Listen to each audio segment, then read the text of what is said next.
Hello YouTubers, Manny here from Manny's How To Workshop with the update on the fuel injector fix that I told you guys in the previous video that I made about what a ball joint looks like when it's bad, and I also included the fuel injector in there as well. So the truck has been running, as you can see right now. It's right around 800 and about 850 RPMs. Matter of fact, let's see. I'll bring you down here to my scanner, and you can see it's actually saying 860, between 850 and 870. Well, dropping a little bit low, but so, and that's because I have the AC on right now. As you can see, it's on number 3, full upper, and then it's recirculating. You can see there, and I have the windows open so the compressor doesn't kick off, because I'm trying to add extra heat to the vehicle while it's running, because the issue I was having before was when it was all warmed up. So if I go back to let's see. Alright, so right now my coolant temperature is actually 167. Engine ECT temp is only 167. My thermostat on this truck is supposed to open around 180, 185. So, and it's a mechanical, fan. It's not an electric, so it's always constantly cooling. But when it gets to 180, 185, the thermostat opens, and then it goes through the radiator, and it gets cooled even more. So right now you can see on the temperature gauge, though, it looks like it's right there. It's like about about a third, right? So if that representation there is only 167,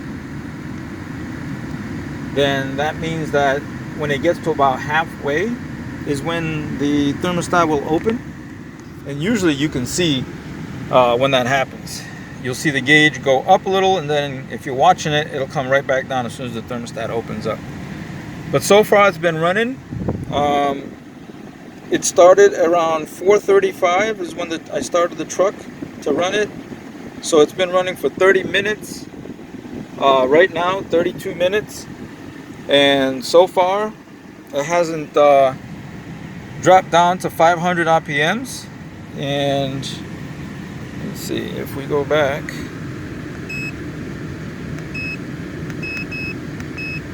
No, we gotta go back down. Alright, so we're riding right around, like I said, between, so around 850, 875.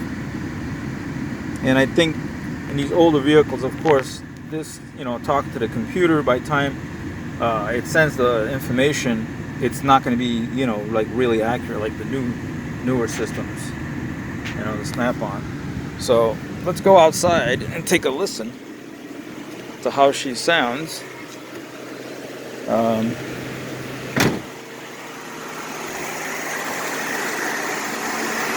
mean, you can hear that nothing's going on, because before, when she stumbled, this whole top of would be shaking, like trying to keep up. So far it's running smooth, and like I said, see it right where my finger is, right there is the fuel injector that I changed. That's the number 5 right there, back there. And I put the new gasket on a plenum right there as well. And so far so good. So now the final test is actually taking it for a drive and see what she feels like. But I'm only going to drive her around the block just in case because this issue has freaking left me stranded like 2 times. Yeah, 2, almost 3 times. So yeah, I'm kind of, you know, kind of leery about, you know, taking it out on the road and then getting caught, and then of course I'd have to call AAA again. But right now, like I said, I'm just letting it run for a little while to make sure that, you know, in fact, it's not going to do that. Because if it's going to stumble, I mean, it's nice, good, and hot right now. And if you could feel the heat that was coming off of the engine, the air, you would see that it's really hot. So let's see what this is saying the temperature is at. So right now it's saying 168.8 is the coolant temperature. Still a long ways. Oh yeah, also right there on fuel system A, when I first started it, after about 5 minutes, I had an open loop fault on that. And I don't know if that was because of my O2 sensor that was given the wrong information, like the number 2 downstream sensor for bank 1, because it was on bank 1. Fuel system A covers bank 1. Fuel system B covers bank 2.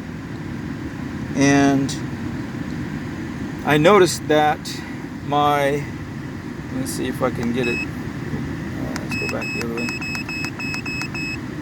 My bank 1, let me see, this is bank 2, let's go to bank 1. My bank 1, let me see, right there, come on, focus, there we go. Okay, so where you see O2 sensor 1, that's bank 1 sensor 1. It was being lazy, and the what do you call, sensor 2 actually, you know, had to wait until the truck was warm, like 600 degrees Fahrenheit exhaust coming out, before it starts to show something. So this one right here, bank 1, was being lazy. It was sticking around the mid-range. It wasn't fluctuating between 0.1 and 0.9. And this one here is supposed to be around the mid-range normally, but sometimes it's running a little higher. This is bank 1 sensor 2, sensing what's coming out of the cat. I mean, these cats are old. I mean, I have had the truck since 2014, so I don't know if previous owner changed them, but they're probably original, and they're probably starting to get clogged. So that's probably why of the difference. So my next thing to do is actually, next time I get a chance, to run up the truck, get under there and measure the temperature between the input of the cat and the output to see what's going on, and see if that's the case. I mean, this truck is 2000, so that's technically 20 years old, you know. But so anyway, like I said, right now the sensors are working okay, but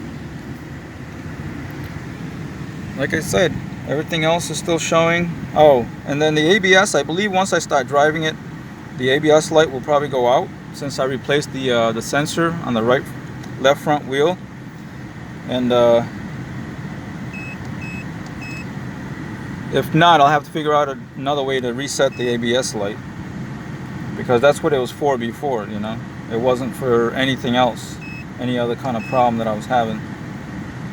Alright, so now the coolant temperature is actually at 170. It says 170.6, and the gauge is still right below half.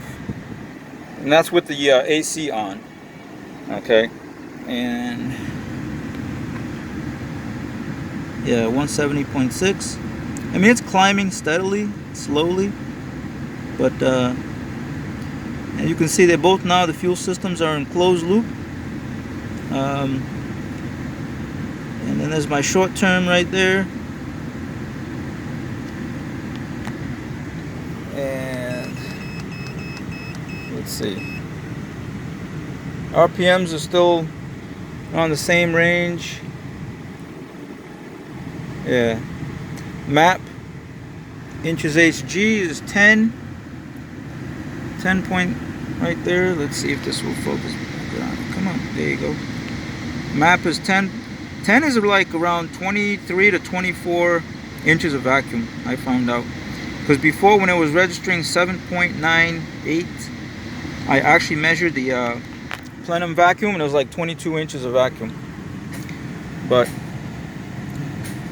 so far so good, guys. And like I said, we're going on 5:15, so another 5 minutes will be 40 minutes. So 35, that's 25 and 15, that's 40. So right now we're at 40. 5 more will be 45 minutes. It's been running without stumbling. So I'm gonna go ahead and kill the AC. So here come the RPMs coming back down. Yep, because that's what it's supposed to do. When there we go.